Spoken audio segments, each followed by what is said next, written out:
Tilt your head, Rosie the Red. When you hear the laser, turn the page.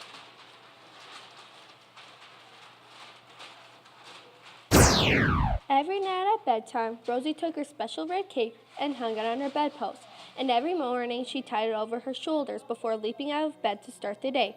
Whoosh! The cape fluttered as she soared through the air. The smell of blueberry pancakes drifted up the stairs and Rosie bounced down them. Her cape flapped and flopped behind her as she slid to the kitchen.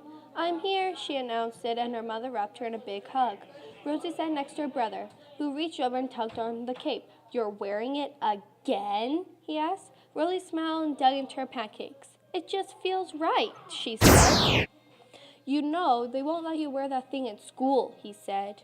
Rosie frowned. "Then I'll just wear it to school and take it off when I get there." Rosie was a red blur and she raced it down her lane. Her brother mumbled, "There goes Rosie the Red," a tiny smile tugged in the corner of his mouth.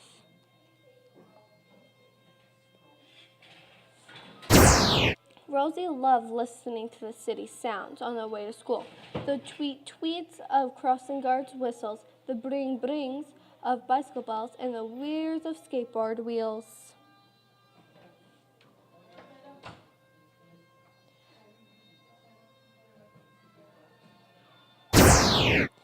Together they formed a wonderful symphony in her ears.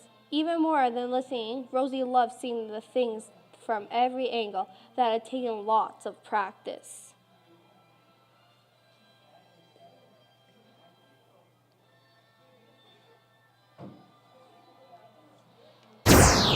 She tried standing on her head. She tried from very near and very far away.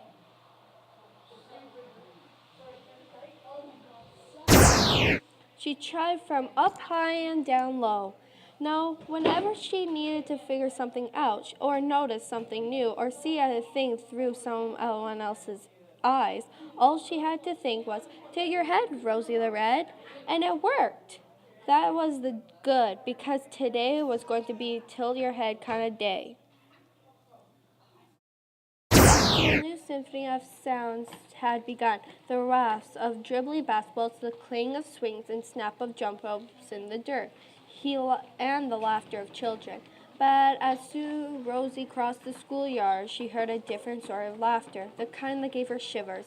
A circle of older children stood around the swings. Rosie pushed her way through to get a better look.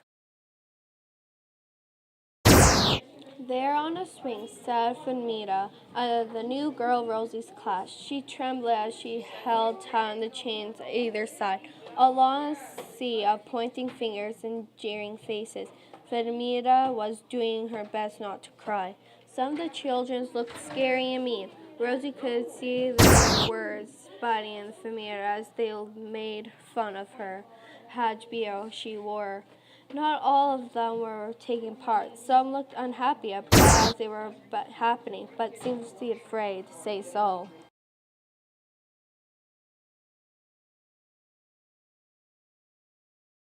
Rosie had to do something, but the bell rang before she could come up with an idea. The mincing circle scattered and ran to the other doors. Rosie approached Ramita and saw a single tear slid down her cheek. Rosie smiled and reached out her hand. Ramita stood up and took a deep breath and wove her fingers through Rosie. Together they journeyed across the schoolyard in silence. The two girls were late entering the classroom. Mr. Barry frowned and pointed at the clock. Rosie led Vermeer over to the teacher and told him what had happened.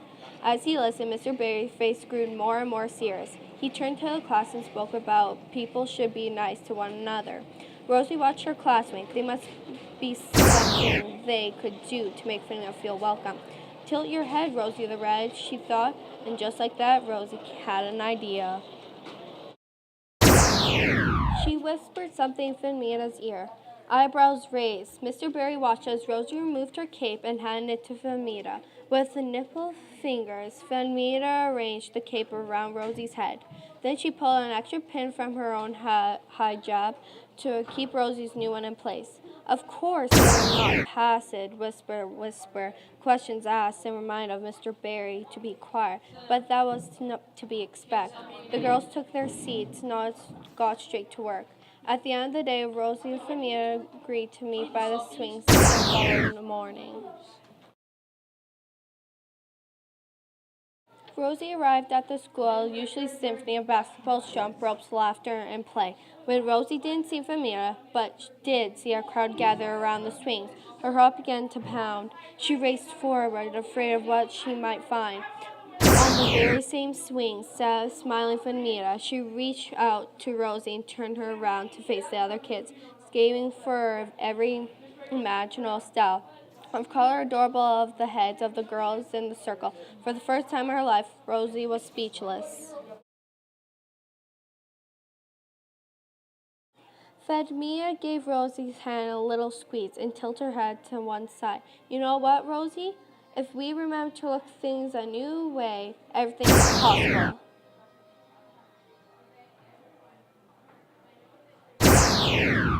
I agree, said Rosie the Red, with a tilt of her head.